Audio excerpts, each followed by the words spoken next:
Nós cantamos o cântico anterior, aquela frase: virá em breve o Rei dos Reis, vestido de glória, com todo o seu poder, ele voltará. Sim, Jesus voltará. E depois cantamos esse último cântico, o mesmo tema. E essa é a esperança que nós temos, né, irmãos? Nós não temos outra esperança.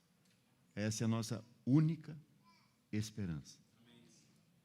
É somente isso que nós esperamos e aguardamos. Assim como Malaquias capítulo 3 diz que de repente virá ao seu templo o Senhor, hoje nós podemos dizer: daqui a pouco voltará o nosso Senhor para buscar os seus. Essa é a nossa esperança. E assim nós vivemos dia a dia aqui, olhando para esse mundo caído, essa terra desolada, esse jardim caído, né? Esse deserto, na verdade. E nós somente aguardamos aquele glorioso dia, aquela gloriosa manhã. Vamos orar.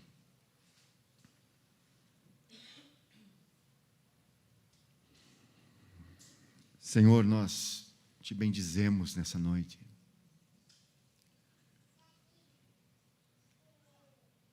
Porque o Senhor não nos tem permitido ter outra esperança.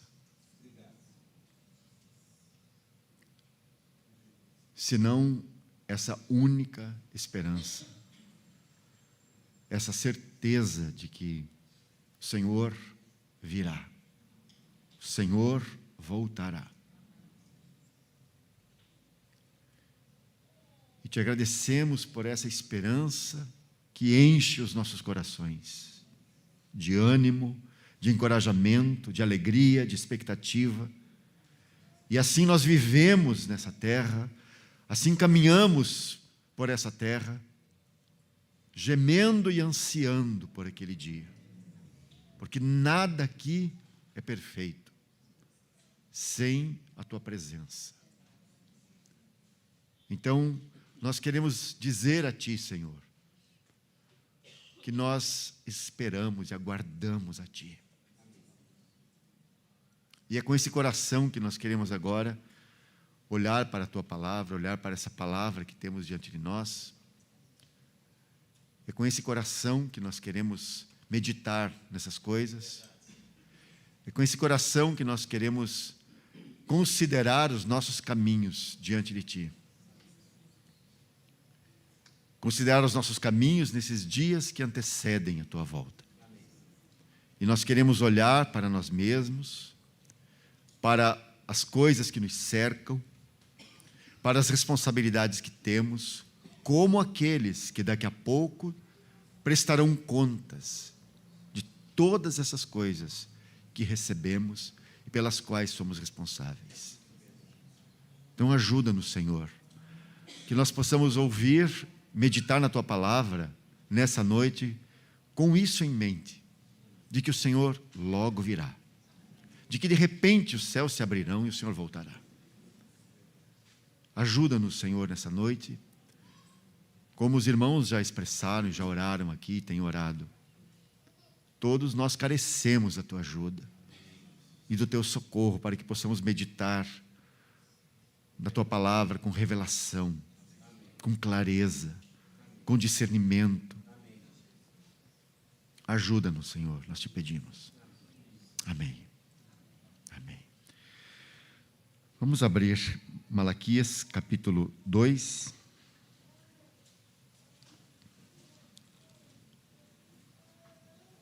Verso 12.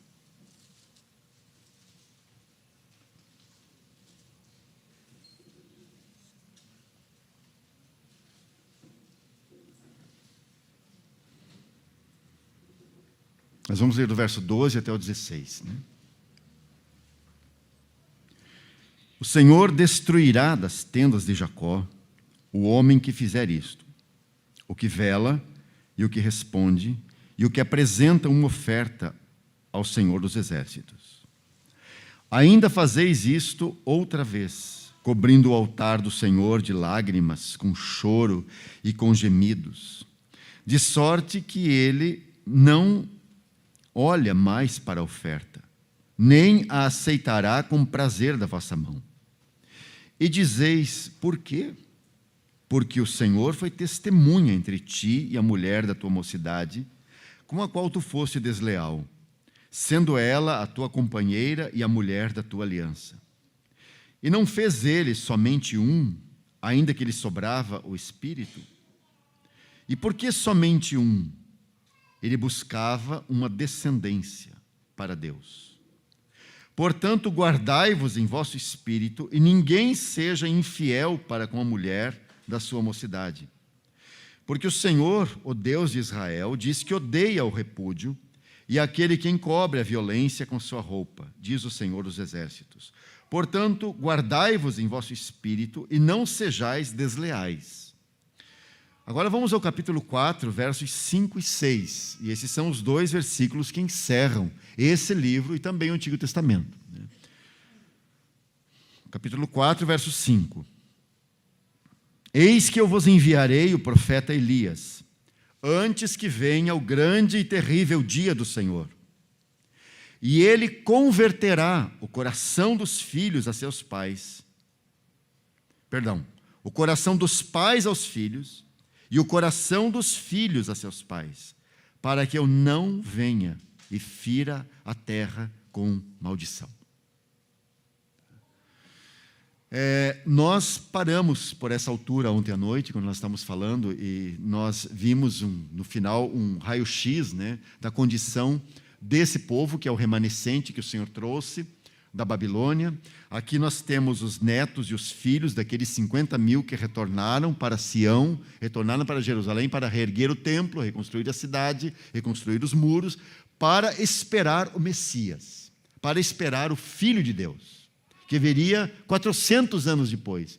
Mas o Senhor quis preparar um povo para si, com um coração bem disposto para receber o seu amado Filho. Então o Senhor quis, assim, em 400 anos, que essa esperança estivesse muito bem fundamentada e solidificada, e assim o seu Filho pudesse encontrar um povo bem disposto para si. E vimos que, naquele raio-x dos problemas que estava enfrentando esse remanescente, essa segunda e terceira geração, nós vimos que um dos 5 pontos que nós tocamos ontem no final era exatamente que eles estavam errados, entre outras coisas, nas suas relações familiares. E eu gostaria de tocar nesse assunto exatamente hoje. Esses versos aqui do capítulo 2, verso 12 a 16, eles são, na verdade, a parte mais difícil de entender nessa profecia. Não é um trecho fácil.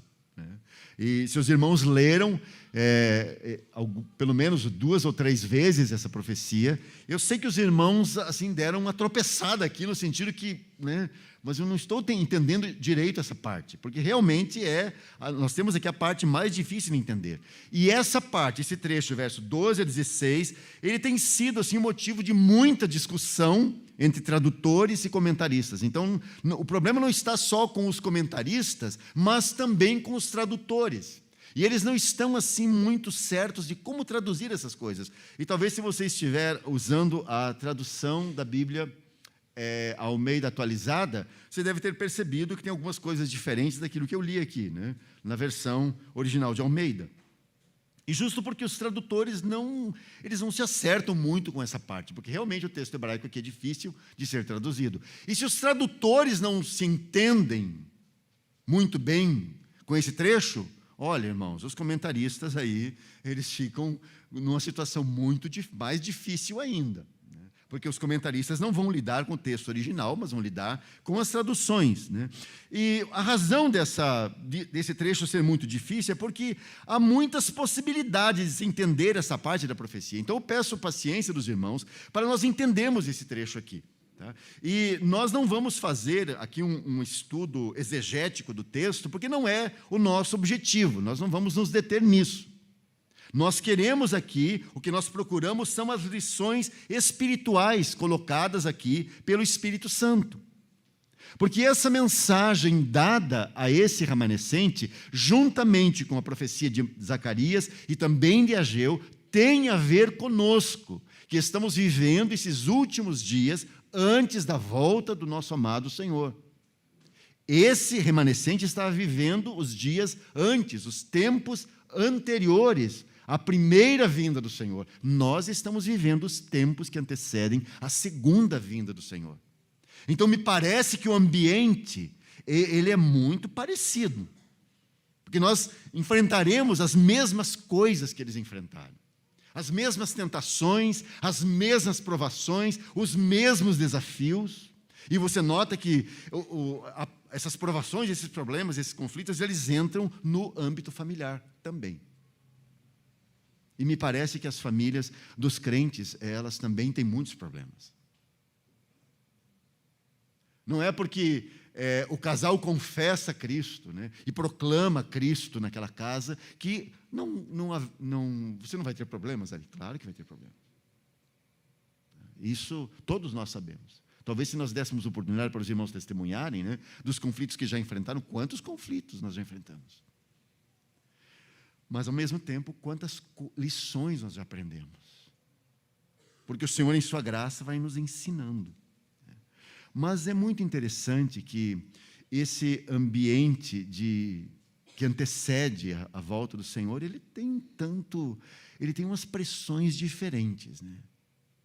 Porque essas pressões que nós temos aqui, elas não necessariamente estavam assim, nessa abundância, nesse fluir de problemas, em outros momentos da história de Israel. Isso sempre aconteceu, né? Mas assim, não nessa fluência. Não nessa abundância, e especialmente porque você tem aqui um grupo reduzido, e um grupo assim que voltou por um motivo específico. Se você olhar para a história lá atrás, você vai descobrir, eles eram agricultores, eles tinham que sobreviver, eles tinham que trabalhar, eles tinham que plantar, eles tinham que colher, eles tinham que cuidar da lavoura, eles tinham tantos desafios, tinham os inimigos ao redor, né? Os impérios que se levantavam e ameaçavam o seu território. Não é exatamente esse o problema que eles têm aqui. Porque essa gente não voltou para construir um reino, não voltou para formar grandes fazendas, uma grande área agrícola. Não, o Senhor não tocou nesse assunto. O objetivo era preparar um povo para si. Então, a missão deles era, eles estavam consagrados ao Senhor, irmãos. É como se esse remanescente fosse, assim, a tribo sacerdotal, está entendendo? Todos tinham um encargo sacerdotal, ainda que os sacerdotes tinham as suas funções específicas, né? Mas a cobrança de Deus deles, né? A cobrança que o Senhor tinha para com eles é que eles vivessem assim como os sacerdotes deveriam viver, uma vida de consagração, uma vida inteiramente ao Senhor. E quando você começa a viver uma vida inteiramente ao Senhor, consagrada ao Senhor, irmão, você vai enfrentar, o inferno se levantará contra você. Porque parece que enquanto você está cuidando da sua vida normal, sua vida corriqueira, assim, parece que você não representa uma grande ameaça para o lado inimigo, né?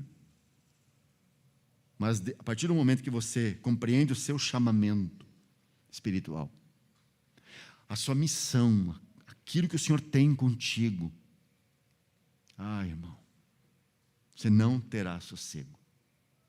Então, por isso, essa profecia aqui, ela é tão importante, o que tem aqui em Malaquias, também em Zacarias, também em Ageu, são tão importantes. Então, nós queremos cavar aquelas lições espirituais, mas eu peço a paciência dos irmãos novamente, porque nós precisamos não deixar esse texto assim, está difícil, vamos para frente, né?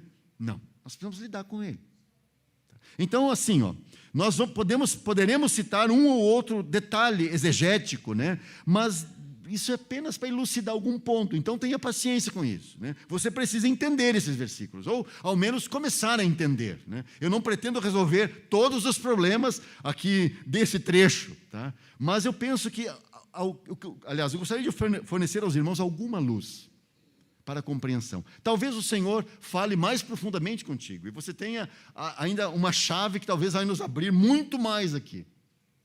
Mas ouça aquilo que eu gostaria de compartilhar, né? E vamos procurar essas lições espirituais que o Senhor tem para nós aqui. Bom, vamos aí para o verso 12. O Senhor destruirá das tendas de Jacó o homem que fizer isto, o que vela e o que responde e o que apresenta uma oferta ao Senhor dos exércitos. Bom, o sentido desse verso deve ser entendido com base no verso anterior. E o verso anterior falou dos casamentos mistos, ou os casamentos do povo de Deus com as filhas, daqueles jovens com as filhas de deuses estranhos. E é muito interessante, porque não diz assim, as filhas de pais pagãos. Não, ele diz assim, as filhas, ou casou com a filha de Deus estranho. Como assim? Porque essa é a visão, o profeta está falando exatamente o que Deus pensa a respeito. Ou você é filho de Deus, do Deus Criador, Todo-Poderoso, que resgatou você, que chamou você, ou então você é filho de um Deus estranho. E esse era o fato aqui. Então, aquelas mulheres moabitas, amonitas, aquelas mulheres dos jebuseus, todos eles são filhos de deuses estranhos. Então, como eu falei para os irmãos jovens hoje pela manhã aqui, havia uma clara separação, uma linha divisória. E deveria haver uma clareza e um discernimento deles de saber que havia essa linha divisória. Agora, claro, se você vai se afastando do Senhor, você perde a noção, você não consegue mais ver a fronteira, a linha divisória. E você segue em frente. Acha tudo normal? Ah, mas todos fazem assim, todos estão fazendo assim agora. Por que eu não posso fazer? É porque perdeu o sentido do seu chamamento, perdeu a sua identidade espiritual pelo caminho, e agora você está achando tudo normal. Ah, todos fazem. Então, quando você tem esse verso 12, ele está dizendo assim que o Senhor, aqui é o juízo do Senhor, e o juízo do Senhor é que ele vai destruir das tendas de Jacó qualquer um que fizer isto. Isto o quê? Casar com a filha de um Deus ou de Deus estranho. Ele está dizendo que ele vai eliminar, vai destruir das tendas de Jacó qualquer um que fizer isso. E aqui no verso 12, há 3 tipos de pessoas. Tem aí, diz o que vela, o que responde e o que apresenta uma oferta ao Senhor dos Exércitos. Alguns comentaristas, com base na tradução da King James Version, eles têm sugerido aqui, aliás, a King James, ela diz exatamente assim, né? O que ensina, ou o mestre, que é o que vela, e o que responde, e a King James vai dizer o aluno, ou o que é ensinado, e o sacerdote. Então, são esses três grupos aí, né? O que ensina, o que é ensinado e o sacerdote. E esse, de fato, é um sentido muito correto desse texto, né? E isso nos dá uma ideia da situação que você tem aqui. Ao que parece, aquela aliança com o mundo, na forma de casamentos com as filhas de deuses pagãos, tinha até um ensino estabelecido, do tipo assim, em certos casos você avalia caso a caso, e alguns casos podem ser aprovados. Então, o que ensina? Né? Havia um ensino já por ali, estabelecido. E haviam os alunos, aqueles que ouviam esses ensinamentos e gostavam desses ensinamentos. Então, há o que ensina, o que é ensinado e o sacerdote que abençoava tudo aquilo. E aí o Senhor está dizendo, eu vou destruir das tendas de Jacó qualquer um que fizer isto, os 3. O mestre, o que está ensinando essas coisas, os que estão aprendendo e praticando essas coisas e o sacerdote que abençoa no final. Vou destruir todos. Mas qual é a sentença de Deus para eles exatamente? Existe uma tradução para o português do Antigo Testamento, que é chamada, conhecida como a tradução judaica, né? venha a ser a segunda, não. A primeira tradução da Bíblia para o português, feita por judeus, especificamente, né? E nessa tradução, eu penso que essa tradução judaica, ela nos dá uma ideia exatamente do que, ou nos dá uma melhor compreensão dessa frase, de que o Senhor destruirá das tendas de Jacó o homem que fizer isto, né? E o texto lá dessa tradução diz assim, que Deus impedirá que os filhos dessas uniões abomináveis permaneçam no povo de Israel, impedindo que algum desses servisse como sacerdote. Esse é o sentido. Eles quase interpretam e explicam o versículo, na verdade. Que o Senhor impediria que qualquer dos filhos dessas uniões abomináveis acabasse por se tornar um sacerdote.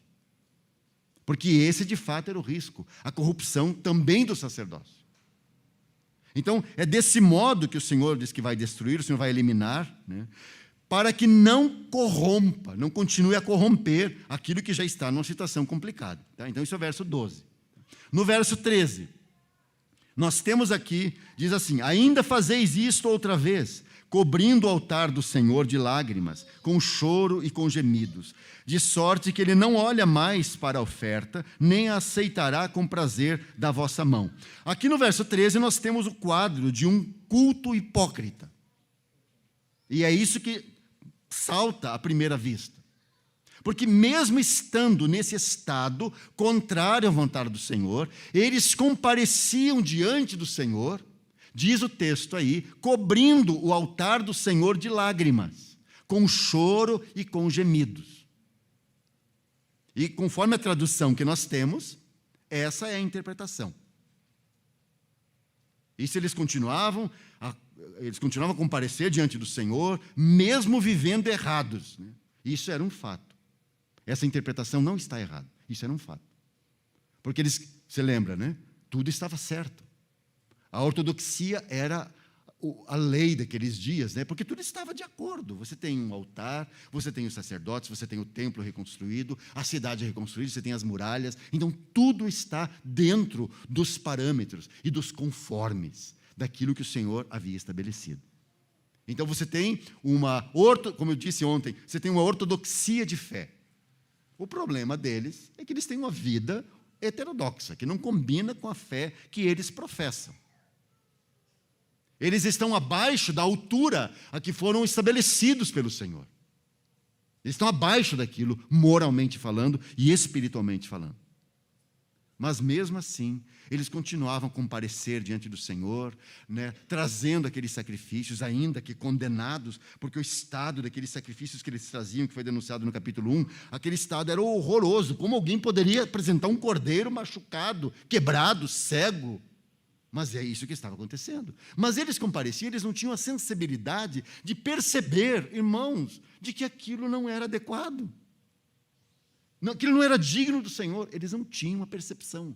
E o mais chocante é que os sacerdotes que manipulavam os animais e que ofereciam ao Senhor, irmãos, os sacerdotes deveriam saber nos mínimos detalhes como aquele animal deveria ser. Mas eles simplesmente fechavam os olhos, fazendo de conta que não estavam vendo. Do tipo assim, cada um faz o que pode. Cada um traz o que pode para o Senhor. Então, isso é uma interpretação segundo o que temos na nossa tradução. Entretanto, muitos comentaristas têm visto aqui nesse choro, né, quando diz que eles cobriam o altar do Senhor de lágrimas, com choro e com gemidos e tal. Alguns comentaristas vão dizer para nós que o quadro aqui, que essas lágrimas, esse choro e esses gemidos, eram das mulheres israelitas, que sofriam com o abandono e o desprezo de seus maridos, ouça bem, que haviam também se casado com mulheres pagãs. Porque o contexto é esse. Se você voltar lá para o verso 10 e para o verso 11, esse é o contexto. Então, aqui nós estamos agora interpretando o verso 13 à luz do contexto. Então, o que você tem aqui? Então, alguns comentaristas, alguns irmãos vão dizer, não, elas vinham diante do altar do Senhor, não para oferecer qualquer oferta, mas vinham para cobri-lo com as suas lágrimas por causa daquela deslealdade dentro de casa. De modo que todas aquelas ofertas, né, que aqueles homens traziam ao Senhor, não eram recebidas por Ele. Se essa interpretação estiver correta, nós podemos entender, então, por que aqueles cordeiros trazidos e citados lá no verso 1, né? Ofereceis animal cego, ofereceis o coxo ou enfermo, tal. Essa era a qualidade, o tipo dos cordeiros trazidos. Porque se o coração está longe, é óbvio que a oferta, ela será qualquer coisa. E você não percebe mais que aquilo é inadequado, como eu já disse, ao Senhor. Então, assim, não havia apenas judeus solteiros, casados, ou se casando com mulheres pagãs. Mas o quadro aqui é que havia também homens já casados com mulheres judias, adicionando uma esposa. E esta pagã. Então, nós estamos falando aqui, sim, de poligamia. Aliás, uma condição que era aceita pelos povos e pelas culturas ao seu redor, ainda nesses dias. E aqui nós podemos dizer, e podemos avaliar, né, que aqui você tem a influência do mundo no meio do povo de Deus. Então, não são apenas solteiros casando com mulheres pagãs. Você tem homens casados adicionando mais um. No verso 14, nós encontramos a quarta de 8 perguntas, né, deles ao Senhor, e são perguntas assim de quem não tem noção do que está falando, de quem não percebe que está errado, porque o Senhor traz esse assunto todo, e eles dizem assim, por quê? E dizeis por quê? Porque o Senhor foi testemunha entre ti e a mulher da tua mocidade, com a qual tu fosse desleal, sendo ela a tua companheira e a mulher da tua aliança. Então você vê que isso faz parte do contexto. Então nós podemos entender, sim, que aquelas lágrimas eram das mulheres, amarguradas pela situação que estavam vivendo em casa. Mas aqueles homens não viam nenhum mal naquilo que fizeram. Por isso eles perguntam surpresos, mas por que o Senhor não olha mais para a oferta que nós damos, nem aceita essa oferta? E o Senhor vai dizer, você tem coragem de perguntar por quê? Porque é a pergunta de alguém que está como o animal que trouxe. O animal é cego, então, porque um cego trouxe aquele animal. Você está entendendo? O sacrifício combina com o ofertante. Porque ele está cego, então aquele animal trazido é como ele, é a expressão de si mesmo.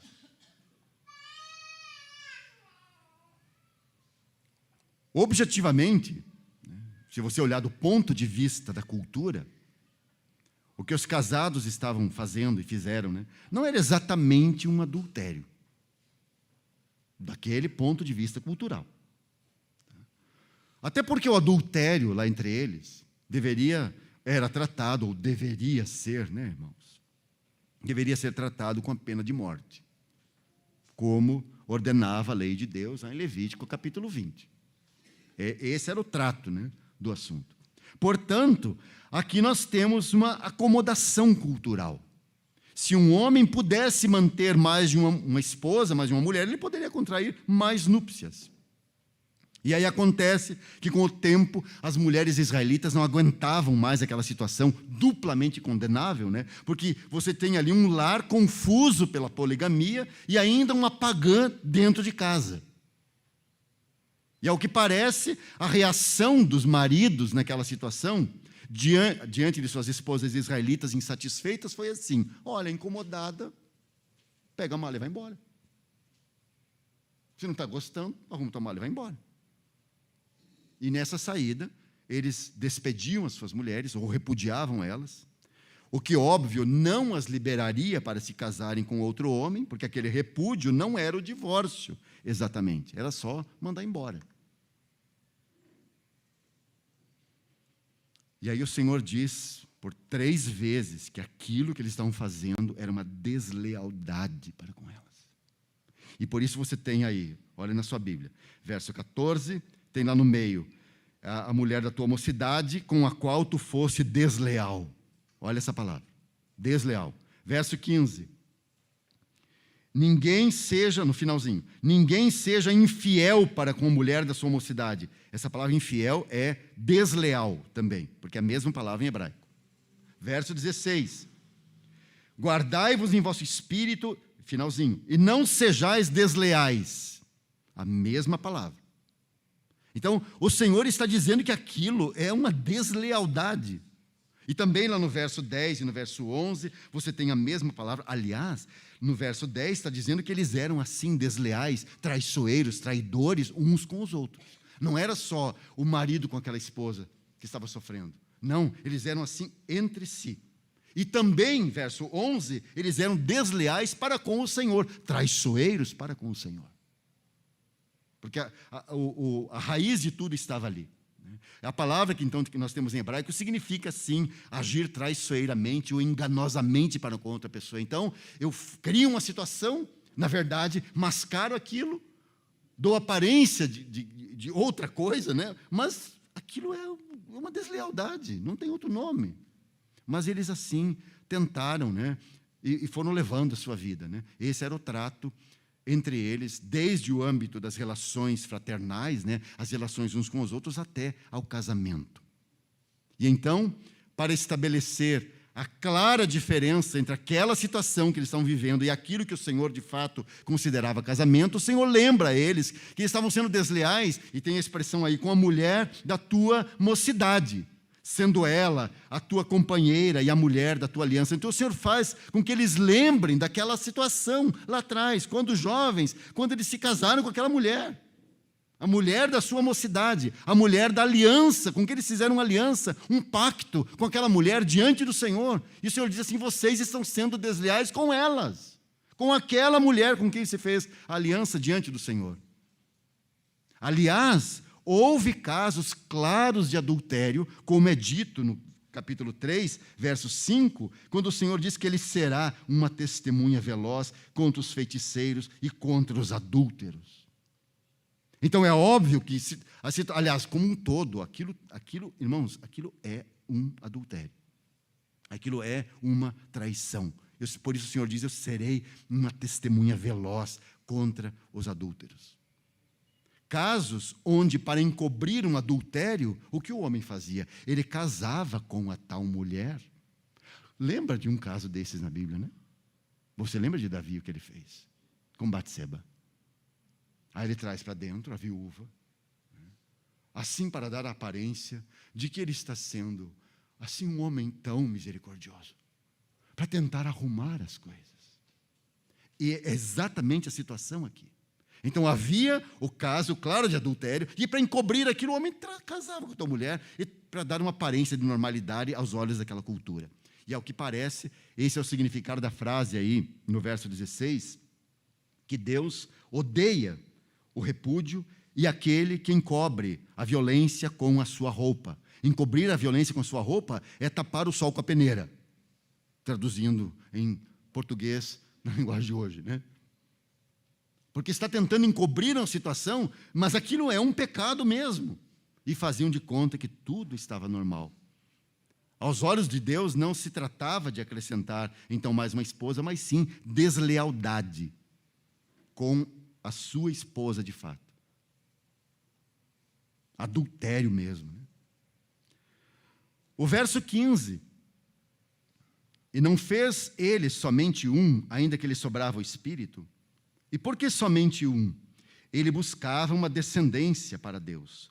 Portanto, guardai-vos em vosso espírito, e ninguém seja infiel ou desleal para com a mulher da sua mocidade. Esse trecho é a porção mais difícil de entender dessa profecia. E a questão, a dificuldade é você entender no texto quem é o sujeito aqui. Quem é esse ele? E não fez ele somente um, ainda que lhe sobrava o espírito. Ele buscava uma descendência para Deus. Quem é esse ele? Então, a maioria dos comentaristas judeus vão dizer que o sujeito é Abraão. Que o sujeito é Abraão, e que, para explicar a situação de Abraão lá com Agar, e justificar aquele acontecimento. Porque eles explicam assim: Abraão viveu aquilo, né, e aceitou a sugestão de Sara, porque ele estava buscando uma descendência para Deus, o descendente que Deus lhe havia prometido. Então ele achou que ele ia resolver aquela situação, Deus iria ter um descendente através então de Agar. Mas isso assim harmoniza devidamente aí nesse verso 15. Já os comentaristas ingleses, cristãos, né, e também Calvino, eles vão interpretar o sujeito aqui, nesse verso 15, como sendo Adão. Então, e não fez ele somente um, né? Então, ele como sendo Adão. Né? E que Adão teve somente Eva, e como se Deus estivesse aqui somente falando contra a poligamia, que Deus está querendo dizer, olha, só tinha um, e desse Adão, Deus tirou a Eva. Então, Deus está falando aqui, nesse versículo, contra a poligamia. Mas também essa interpretação, ela tem muita dificuldade, porque ela não leva em conta o contexto aqui, porque não é apenas esse o caso. Agora, se nós ligarmos o verso 15 com o que foi dito no verso 10, nós encontraremos o sujeito. O que diz o verso 10 aí no mesmo capítulo? Não temos nós todos um mesmo Pai? Não nos criou um mesmo Deus? Note que aparecem as palavras deslealdade e aliança aí nesse trecho, aí no verso 10 e também no verso 11. E aparecendo essas duas palavras, aqui nós descobrimos quem é o sujeito lá do verso 15. O sujeito do verso 15 é o próprio Deus. Não buscava, e não fez ele, Deus, somente um, ainda que lhe sobrava o Espírito. E o contexto aqui nos fala exatamente de Deus ser o pai dessa nação, porque é o que você tem no verso 10, e o profeta está lembrando eles desse grande fato histórico, que eles foram um povo escolhido por Deus. Deus é o pai dessa nação exclusiva dele. Ele foi o criador deles e criou esse povo exclusivamente para si. E o que Deus tinha em mente com eles? Formar um povo para si, para mandar o seu filho através deles. Mandar essa descendência através deles, ou o descendente através deles. E quando diz aqui ainda que lhe sobrava o Espírito, né? Porque Deus tinha o poder. Aliás, Hebreus 12:9 nos diz que Deus é o Pai dos Espíritos. Então, Deus sendo o Pai dos Espíritos, então por isso lhe sobrava Espírito, Deus poderia fazer um povo em cada nação da terra. Formar um povo para si em cada continente da terra. Mas Deus não fez isso. Deus fez um povo. Esse um Pai, não temos todos um mesmo Pai. Esse um Pai criou um povo para si, para através desse povo enviar o descendente que prometera, conforme a interpretação que o Espírito Santo nos dá em Gálatas 3,16. Quando falando da descendência de Abraão, o Espírito Santo interpreta lá dizendo assim, a descendência não como sendo muitos, mas como sendo um só, o descendente. Qual descendente? O Senhor Jesus, o Filho de Deus, que viria de Abraão. De modo, então, que esse único Pai e único Deus fez um único povo para que esse único povo pudesse guardar a bendita semente através da qual viria o seu Filho a este mundo. Portanto, a lição aqui é que os casamentos, as famílias israelitas eram um testemunho de Deus na terra, um testemunho do Deus único, no meio daquele politeísmo ao seu redor. Aí você note aquilo que falamos aqui ontem, que as famílias israelitas, do ponto de vista de Deus, elas não são um fim em si mesmas. E também, né, as nossas famílias não são um fim em si mesmas. Aliás, se você fizer uma busca na história de Israel, você conseguirá explicar a destruição de Jerusalém e do templo pelos babilônios. E você vai puxar o fio da história e você vai chegar nas famílias israelitas. Mais especificamente, você vai chegar na família do sumo sacerdote Eli. Lembra dele? Qual era o problema de Eli? O sumo sacerdote de Deus, nos dias dos juízes. Qual era o seu problema? Ao contrário, ele fez ao contrário daquilo que é requerido dos irmãos que são anciãos, que podem se tornar anciãos no meio do povo de Deus. Ele não cuidou da sua família. Como, se não, alguém não cuida da casa, da sua própria família, como cuidará da casa de Deus? Aí você lembra que Samuel, o filho pedido por sua mãe ao Senhor, né? Samuel foi ser treinado na casa de Eli. E cresceu na casa de Eli, vendo aquela família desestruturada. Aquela família de serviço aparente. E de um homem negligente, um homem que não cuidou dos seus filhos, um homem que não corrigiu seus filhos. Samuel cresce naquele meio. Samuel é um homem de Deus, chamado por Deus. Ouviu o Senhor chamá-lo especificamente para algo. Mas quando você segue na história de Samuel, você descobre que Samuel repete a casa de Eli. Não é verdade? Quando o povo vem pedir um rei, o povo aproveita a situação, né? E diz o quê? Os teus filhos não andam nos teus caminhos. Dá-nos um rei, como todos os povos têm um rei. E ele fica triste porque o pessoal pisa no calo dele.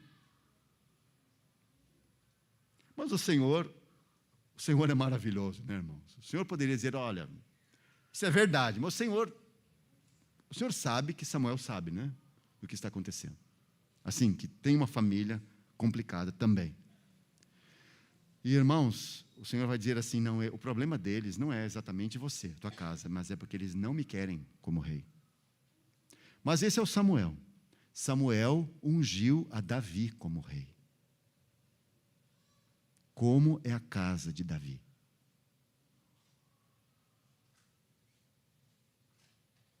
É um caos também, não é? Você tem lá o Absalão, e tudo aquilo que ele faz contra o pai.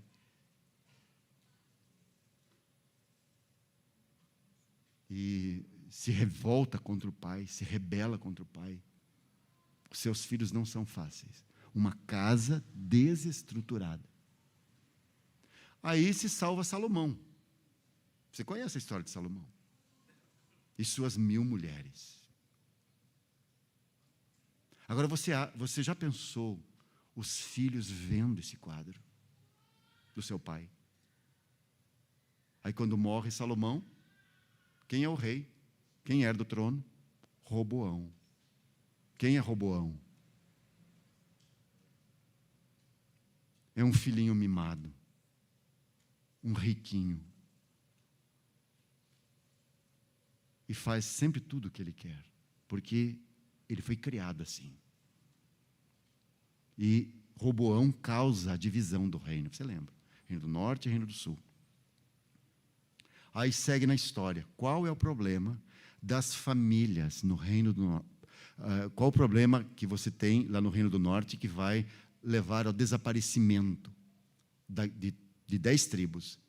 O problema está nas famílias. É só você estudar o que os profetas dizem sobre as famílias deles.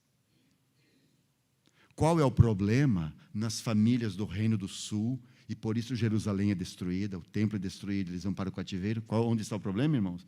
Nas casas. Nas famílias. Amanhã cedo, se o Senhor permitir, nós vamos tocar especificamente nisso. Mas o que você tem ali? Você tem marido, mulher e os filhos servindo a Satanás. Você está entendendo? E amanhã nós vamos ver por quê. Os 3. Família unida para o mal. E chega ao mesmo ponto que o Senhor diz assim, chega. Chega deles, né? E aí é o que nós temos aí na Escritura.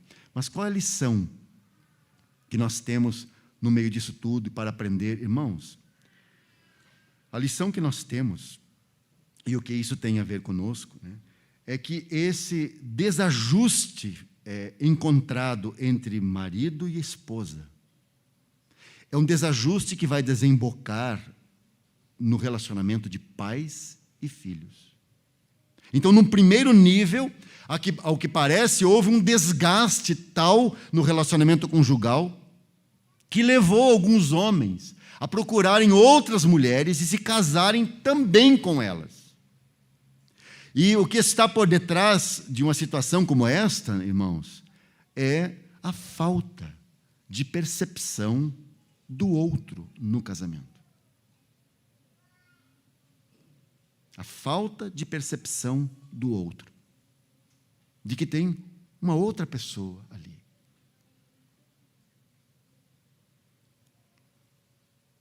E a indiferença é o que está por detrás, então, essa falta de percepção. Você já não liga mais, não se importa mais. E essa indiferença está ali porque, de fato, ele ou ela, quando não os dois, eles estão ocupados e atentos com outras coisas. E eu gostaria de usar aqui, irmãos, a palavra adultério é muito forte. Eu diria que há outros modos de você ser desleal com a sua esposa. E o contrário também é verdade, né? Ou da parte da mulher para com o marido. Há outros modos. E esses outros modos são você estar ocupado e atento com tudo. Tudo e todos ganham a sua atenção, menos aquela mulher da sua mocidade. Como diz o texto aqui, a mulher da sua mocidade e a mulher, a tua companheira, a mulher da tua aliança. Porque está ocupado com outras coisas. Outras coisas, então eu não gostaria de aplicar aqui para nós no sentido de adultério literal, ainda que isso o Senhor cita aqui, mas de um ou ambos estarem ocupados com coisas que desviam do outro, que tomam o lugar do outro. E aqui pode ser o trabalho. Quantos maridos cristãos? Porque quando o marido fala assim, mas eu preciso trabalhar. Mas você não está tendo tempo conosco aqui. Não, mas eu preciso trabalhar, alguém tem que trazer comida para casa. Então, quando nós falamos assim, eu tenho que trabalhar, é como se eu tenho que trabalhar, então você está justificado. Você está entendendo? Então, tudo que a esposa reclamar, você vai usar isso. Não, mas eu tenho que trabalhar. E como o trabalho é algo nobre, né? O trabalho dignifica o homem. Então, o que acontece? Eu estou dedicando a minha vida para dar algo melhor para eles, né? Para minha esposa, para os meus filhos. Sabe o que é o algo melhor? O algo melhor é você. E não coisas. Mas nós, homens, temos uma dificuldade, irmãos, enorme para entender isso. Nós não conseguimos entender. O algo melhor, melhor do que dinheiro, melhor que uma casa linda, é você, criatura.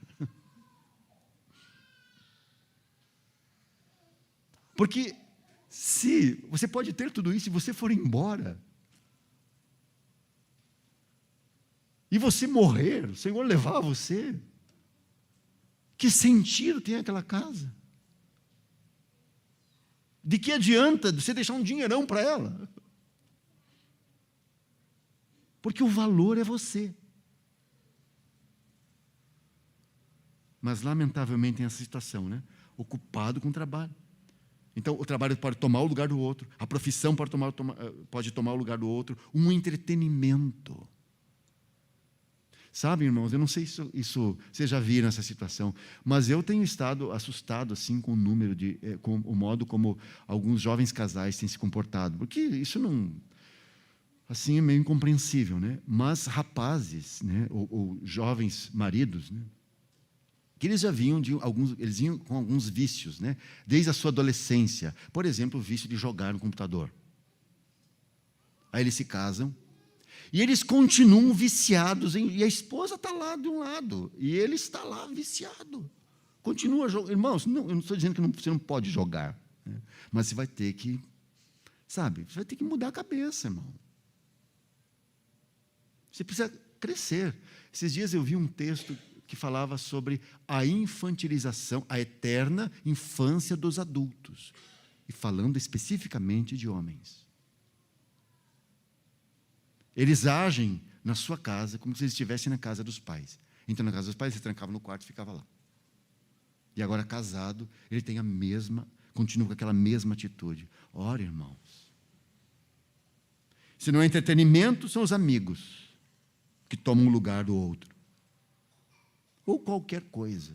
Porque nessa altura, né, das coisas, nos tempos em que nós vivemos, qualquer coisa pode tomar. Porque nós vivemos num tempo de paixões exacerbadas. Nós vivemos um momento em que nós somos desafiados, assim, a nos relacionarmos e lidarmos com as coisas com paixão, com dedicação exclusiva. Especialmente essa coisa agora de se trabalhar em casa, né?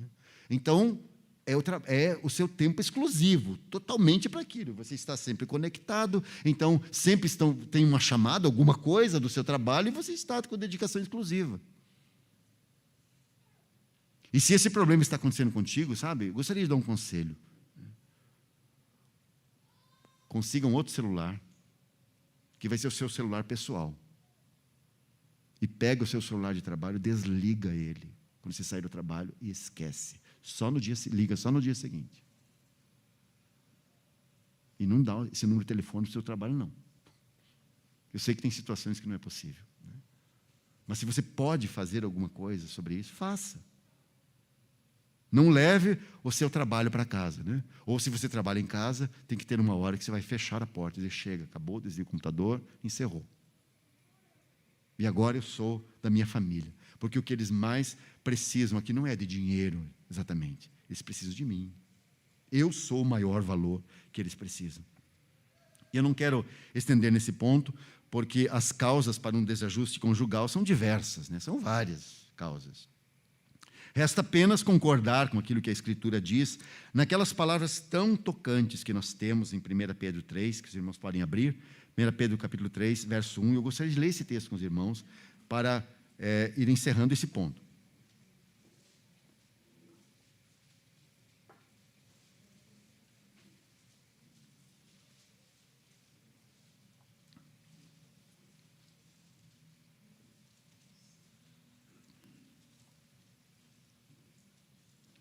Semelhantemente, vós mulheres,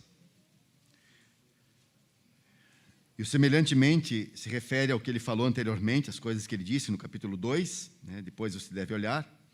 Semelhantemente, vós mulheres, sede sujeitas aos vossos próprios maridos, para que também, se alguns não obedecem à palavra, e aqui não está falando exatamente de incrédulos, tá, irmãs? Também funciona com eles. Mas está falando do seu marido não obedecer, às vezes, à palavra do Senhor. Pelo porte de suas mulheres, sejam ganhos sem palavra. Já pensou? Então não fica falando. Se cale e ore. Você está entendendo? Não é só se calar, não falar. Não, se cale e ore. Porque aquele que é a cabeça do seu marido vai falar com ele. Então seja espiritual, não seja carnal na sua reação. Ore ao Senhor por ele. O Senhor fala com ele. Senhor, tua palavra diz que que teu filho amado é a cabeça dele, assim como tu és a cabeça de Cristo. Então fala com ele. E o Senhor vai falar.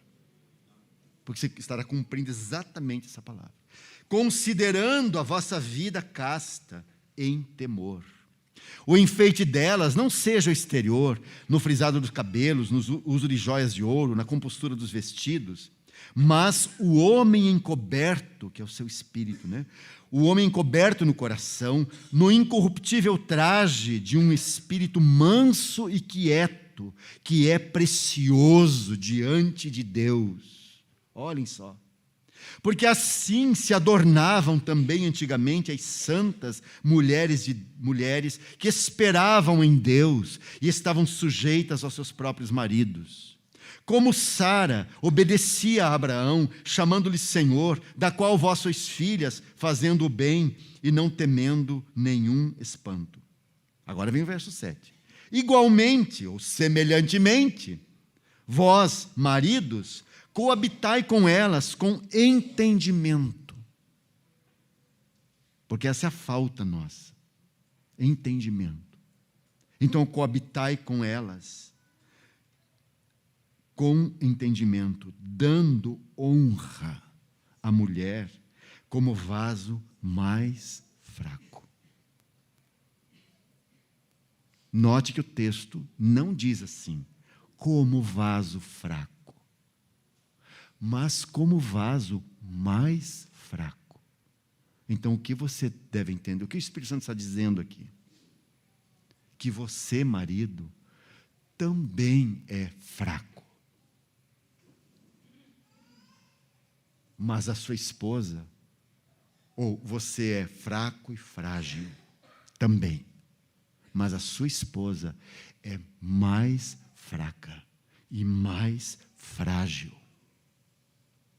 Então, por isso ele está dizendo, cuidado com ela. Não seja grosseiro. Trate dela com cuidado. Cuidado com suas palavras. Porque as tuas palavras ferem mais a ela do que as palavras dela a você. Porque ela é um vaso mais fraco. Como sendo vós os seus co-herdeiros da graça da vida, para que não sejam impedidas as vossas orações. Que palavra espiritual, porque ela está falando com gente espiritual, que vai lidar com esses conflitos nessa base e não noutra base. Vai lidar com os conflitos desse jeito e não do outro jeito. Bom, consequência daquele primeiro desajuste, desse primeiro desajuste, que é o desajuste entre o casal, marido e mulher, você tem um segundo nível, que é o desajuste na relação pais e filhos. Porque esse desajuste na relação pais e filhos, então, é a consequência. Se você tem marido e mulher nessa situação, nessa condição de coisas, ora, irmãos, como serão os filhos? Aí o verso 6 do capítulo 4, aí de Malaquias, vai dizer que antes que venha o grande e terrível dia do Senhor, que Elias viria primeiro e converteria o coração dos pais aos filhos e o coração dos filhos a seus pais. Ora, se está dizendo aqui que haveria uma conversão mútua dos pais aos filhos e dos filhos aos pais, se diz que vai haver essa conversão mútua no futuro, é porque o quadro atual é de distanciamento. Aquilo que anos atrás aí se falava acerca do abismo de gerações, entre as gerações, e que foi tão batido, né? O abismo entre as gerações, essa distância que é entre pais e filhos, né? Pais e filhos não se entendem, e não se entendem porque eles estão distantes. Sabe, irmãos, eu não sei se você conhece, né? Eu não conheço nenhum casal cristão cuja vida conjugal era exatamente segundo o padrão divino, que tenha perdido os seus filhos. Eu não conheço. Eu conheço milagres. Eu conheço, sim, casais assim que eles não merecem os filhos que têm. Mas esses são milagres. O Senhor pode fazer um milagre? Pode. Mas o normal é você colher o que semeou. Esse é o normal. Sementeira e colheita. Esse é o normal da vida. E a Bíblia nos adverte e fala sobre esse assunto. Por quê? Porque a colheita é certa. Então, se você tem um casal desajustado, olha, irmãos, o desajuste dos filhos é só um milagre para não acontecer. Porque já está tudo pronto. O quadro está montado. O desajuste dos filhos sempre começa com um desajuste entre o casal. Portanto, no final, todo o mal de um relacionamento conjugal ruim, e usando a palavra da moda, né? Esse relacionamento conjugal tóxico, né?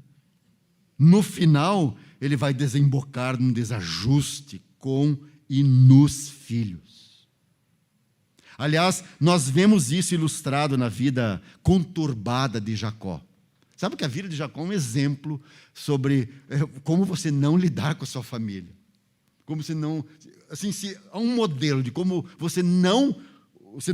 você não deve fazer com a sua família, é a conturbada vida de Jacó com seus 12 filhos. Nós sabemos que ele teve filhos com 4 mulheres, né? Lia, que era irmã de Raquel, irmã mais velha. Lia, a serva de Lia, que era Zilpa. A Raquel, que ele amava. E a serva de Raquel, que era Bila. E teve filhos com as 4. Né? Seria, por acaso, esta uma família de acordo com a vontade de Deus? Nunca. Nunca.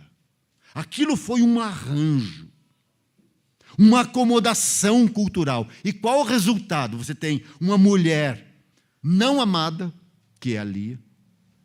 Você tem uma mulher frustrada com a sua enfermidade, que quando vai reclamar para ele, eu não tenho filhos, né? Dá-me filhos, tal. Você lembra que um pouco antes, né? Isaac e Rebeca, né? Rebeca sofre do mesmo mal que Raquel sofreu, que Sara sofreu. E Isaac ora por sua esposa, Rebeca. E Deus cura sua esposa.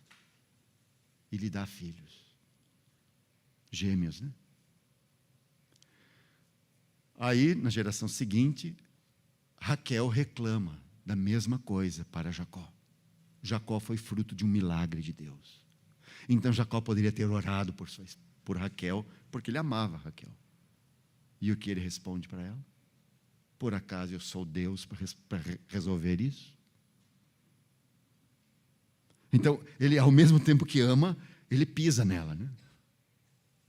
Ao mesmo tempo maltrata, né? Mas você tem, então, aquela mulher não amada, definitivamente não amada, a outra frustrada com sua enfermidade, e 2 com a absoluta indiferença do homem de quem elas geraram filhos. E aí estão as 2 servas, né? Aí desse núcleo familiar confuso, você tem 12 filhos. E eu preciso dizer aqui que Deus compensou a esposa frustrada com a sua esterilidade. Ela teve 2 filhos, né? José e Benjamim. E Deus também, no futuro, compensou a mal amada Lia. Aliás, a compensação que ela recebeu de Deus foi, nossa, foi assim, irmãos, ela só se tornou a mãe do Messias. A não amada, através dela o Senhor mandou seu filho a este mundo.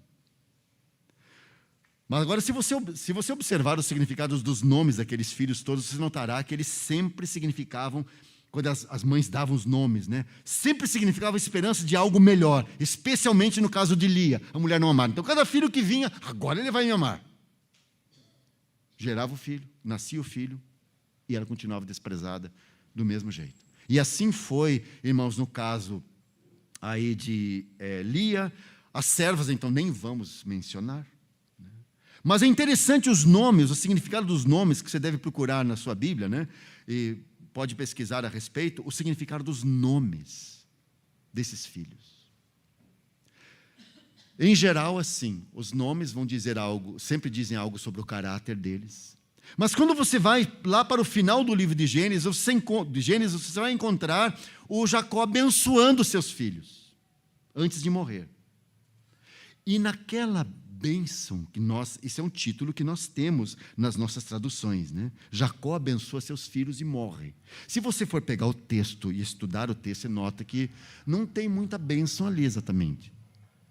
Porque quem de fato ele abençoa, são 2 que ele abençoa assim, a contragosto, que é Judá. Aliás, ele profetiza sobre Judá. E ele profetiza o Messias, que o Messias virá de lá. O cetro não se arredará de Judá. Está falando do Messias, do Filho de Deus que viria. E Dan, ele profetiza também algo em relação ao futuro. Dan é a serpente junto ao caminho. Mas nos outros, irmãos, a tal bênção é só uma avaliação de como aqueles meninos são. um pior que o outro. Por isso não estranha quando você encontra a história lá deles vendendo o seu irmão José aos ismaelitas, que depois vai parar no Egito. Como que esse ambiente, isso ali é a expressão do ambiente da casa, de como as coisas estão sendo conduzidas ali.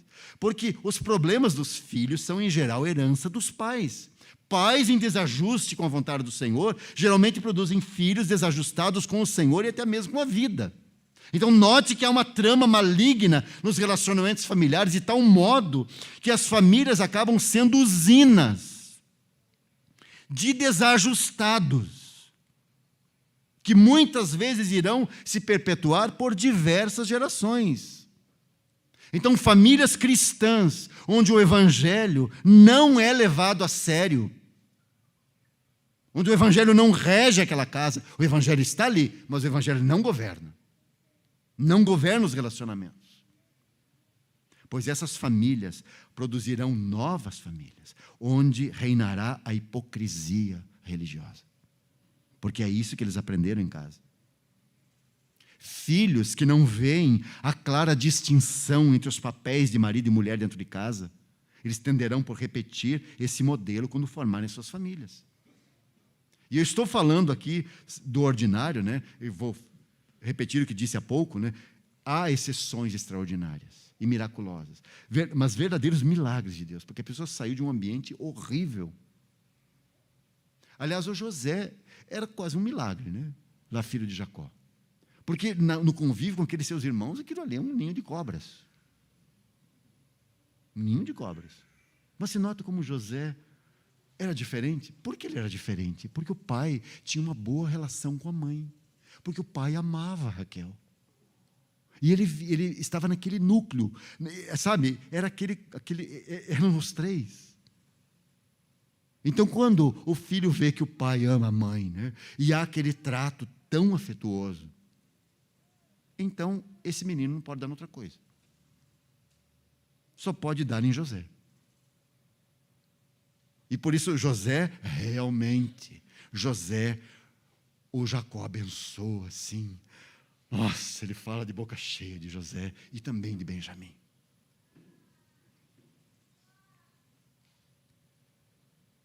Não adianta você semear joio e orar para que o Senhor faça um milagre, né? De modo que os joios se transformem em trigo. Não, irmãos.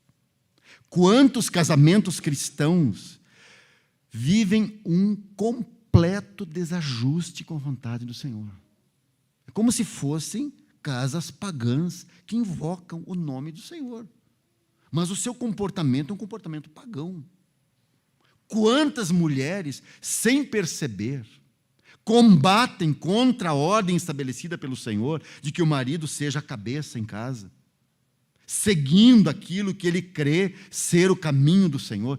Quantas mulheres, quantas irmãs combatem contra isso em suas casas sem perceber. Irmãos, isso é muito grave. Quantas mães cristãs são advogadas dos direitos de seus filhos diante do marido e até contra ele? Quantos homens não conseguem conduzir seus filhos adequadamente na disciplina do Senhor porque a esposa o impede? Não, no meu filhinho você não vai pôr a mão. Quantos homens cristãos são reféns das vontades das suas esposas? Reféns. Esse é o nome. Reféns de vontades que muitas vezes são contra a orientação do Senhor. E eles cedem. E nós, homens, sabemos como essas coisas funcionam, né? Nós tendemos a ceder por quê? Porque nós queremos ficar bem. Nós queremos ficar em paz com elas. E por causa dessa paz, né, nós nos rasgamos. Nós desobedecemos até o Senhor. Por acaso não foi essa a atitude de Adão em Gênesis 3? Quando a sua esposa comeu do fruto da árvore do conhecimento do bem e do mal e lhe ofereceu? Não pense que Adão estava cuidando de algum detalhe lá no jardim, não. Porque o texto hebraico diz que ele estava ao lado dela. E ele viu toda a história e se calou. Podia ter aberto aquela boca e não abriu a boca.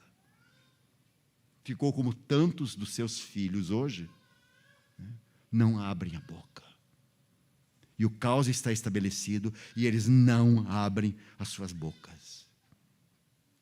Por que ele fez isso? Se estava plenamente consciente do engano maligno, o Novo Testamento diz para nós que Adão sabia o que estava fazendo. O texto diz, aliás, 1 Timóteo 2,14, que Eva foi enganada. O homem não foi enganado. O homem comeu sabendo de tudo, irmãos. Sabendo do que se tratava ali. E é exatamente que entra aqui a negligência dos homens como maridos, como pais. Quantos homens não conseguem dizer não para suas esposas? E quantas esposas não conseguem ouvir um não dos seus maridos? Quantos pais não conseguem dizer não para os seus filhos? Quantos filhos não conseguem ouvir não dos seus pais? Como sendo a direção de Deus, como sendo a palavra de Deus.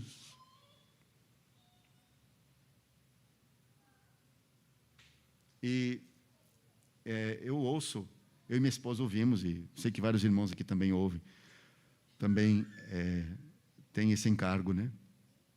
Tantas vezes nós somos chamados para ajudar irmãos, casais, né? E às vezes ela reclama assim, mas ele não fala, ele não assume o papel dele aqui dentro de casa, ele não faz isso, não faz aquilo, né? E às vezes nós ficamos nos perguntando, né? E olhando o porte da mulher, né? O comportamento dela. E nós ficamos pensando assim, se esse homem agir como Deus quer que ele haja, ela põe ele para fora de casa.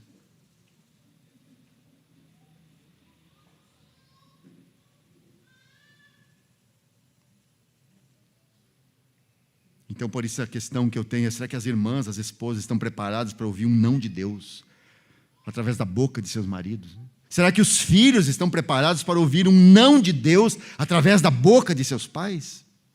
E olha, você sabe que às vezes o não transforma a casa assim, do dia para a noite, ou de uma hora para outra, num campo de batalha. O campo se estabelece ali. Isso porque a cultura ao nosso redor, que nós incorporamos dentro de casa, né? Essa cultura, especialmente nos últimos 30 anos, ela elevou os filhos à posição de senhores dentro de casa. Não é assim? Eles foram bem treinados. Tudo é feito para eles e por causa deles. Então eles crescem e acham que tudo deve continuar assim. Os pais sempre viveram ao redor deles, cuidando deles, especialmente a minha geração de pais. Nós cuidamos dos nossos filhos melhor do que nós fomos cuidados. Porque nós temos mais preocupação com eles, mais cuidado, mais diálogo. Sabe, nós fizemos tudo ao contrário, às vezes, da formação que nós tivemos, que nós recebemos. Graças ao Senhor tem exceções, né? Mas a regra era essa. Os irmãos da minha idade sabem que nós viemos de a geração dos nossos pais, a regra era não comunicação. Não comunicação com os filhos. Mas nós criamos os filhos assim, comunicação aberta, fala de tudo e sobre tudo, e compreensão, e nós queremos o bem dos nossos filhos, nós queremos os nossos filhos felizes, irmãos, não é assim? Eu já ouvi pais dizendo assim, irmãos, isso é um absurdo. Ah, mas eu não tenho coragem de dizer não, porque eu não quero entristecer ele. Você precisa dizer não, mas é que eu vou sofrer de ver ele sofrer. E nós tivemos que já falar assim, irmão, você vai sofrer muito mais se você não disser não para ele agora. Mas alguns pais não acreditam, irmãos, é um negócio assim. Você pode mostrar exemplos na Escritura, contar exemplos eles não acreditam. Porque eles acham assim, não, o meu filhinho é diferente. É como se assim, o meu filhinho não é de Adão, não. Eu sei quem é o meu filho e como o meu filho é. Você não sabe como é o seu filho. Porque o Deus Todo-Poderoso que criou você e criou seu filho, o Deus Todo-Poderoso precisa revelar o coração do seu filho para você. Porque não é só dar ordens, né, irmãos? Faça e não faça. Não, você tem que conhecer o coração dos seus filhos. Mas eles cresceram nesse ambiente, né? Tudo para eles. E sabe de uma coisa? Eu já conheci pais cujos filhos crescidos, já crescidinhos, eles não se ajustavam na vida da congregação. E sabe o que esses pais escravos de seus filhos senhores fizeram? Eles se submeteram a esses filhos e foram procurar um lugar que agradasse aos seus filhos. Não sei se os irmãos já viram isso, ou alguém já viveu isso. E nós já recebemos pais que voltaram, porque eles saíram, porque os filhos não gostavam lá de onde estavam reunindo, lá conosco, foram embora. E os pais falaram, não, ele quer ir lá naquele tal lugar, nós vamos acompanhá-lo, não podemos deixá-lo sozinho. E romperam, abandonaram relacionamentos de anos, para seguir o seu senhorzinho. O seu senhorzinho foi para aquele local. O seu senhorzinho não queria Jesus, não queria nada diferente, ele queria, era assim, eu quero dobrar eles. E aí, esse filho abandona entre aspas, né? Porque os pais cedem, porque eles não conseguem ver os filhos vivendo frustrações, né? Eu não consigo ver o meu filho frustrado, né? E eles cedem, temendo, mas ele vai abandonar a fé. Irmãos, que fé? Não tem fé. Não tem fé. Mas os pais acreditam, porque eles acham que eles conhecem o coração dos seus filhos. E aí eles vão, seguem os filhos não querem saber, abandonam de fato tudo, revelam o que são e a sua condição, e lá ficam os pais, né? Frustrados. Aí os pais frustrados, né? Nossa, mas nós abandonamos relacionamentos com os irmãos, né, de anos, e para nada, para isso. Mas é porque eles seguiram os seus pequenos senhores, né? Esses pais dão tudo o que eles querem para que não sofram, não se frustrem, não se deprimam, não se revoltam, e em nome da paz, essa falsa paz. Também, assim como alguns maridos, eu citei há pouco, alguns pais quebram princípios espirituais, rasgam a si mesmos, tudo para agradar aquele ser que um dia encontrará alguém que lhe agrade mais, e irá embora e vai largar vocês dois. Se for para bem, se for no Senhor, graças a Deus, né? Os pais vão sentir perda, solidão, vão sentir de tudo, né? Mas foi para bem, o Senhor conduziu. Agora, sabe o que é a tragédia? Às vezes esses seres egoístas, eles saem e eles vão encontrar alguém que eles gostam tanto, porque eles gostam de si mesmos, não da outra pessoa. Aí quando a outra pessoa descobre a realidade, irmãos, quem é que fica numa relação dessas? Não fica. E a tragédia é assim, que dado um tempo, o filhinho bate na porta da sua casa, né, com a malinha. Não deu certo. Que tragédia, né? Cenário terrível. Homens fracos e impotentes, mulheres dominadoras, filhos ditadores. Que cenário. Amanhã, se o Senhor permitir, nós vamos continuar com esse tema, com esse assunto, considerando mais de perto o que temos aqui em Malaquias, capítulo 4, versos 5 e 6, que o Senhor nos ajude, irmãos. Eu não estou dando aos irmãos aqui, assim, um manual de como fazer as coisas.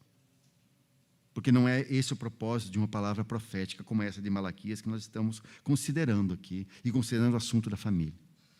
O propósito é levantar as questões, sabe?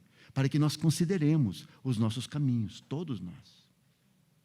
Porque nenhum de nós, assim, recebeu um diploma de formados em família, né? Nenhum de nós. Nós todos estamos numa escola. Nós todos estamos aprendendo. Nossos 2 filhos, Abner e Stephanie, estão casados hoje, e nós estamos hoje aprendendo a lidar com eles casados. É muito mais lidar conosco do que com eles. Mas o Senhor está nos ensinando. É uma outra etapa da nossa vida. Então, que o Senhor nos ajude a todos, para que nós não estraguemos as coisas, irmãos, mas que nós sejamos instrumentos para o bem, para a bênção, para que o nome do Senhor seja honrado e as nossas famílias sejam um testemunho do Senhor nessa terra, nesse tempo em que as famílias serão ainda mais destroçadas lá fora. Então, que o Senhor nos livre nossos filhos, nossos netos, os nossos filhos que casaram, que o Senhor livre eles e guarde eles. E nós formemos famílias assim, que são um testemunho neste mundo. Como Noé e a sua casa lá, lembra? Nos dias que antecederam o dilúvio. Vamos orar.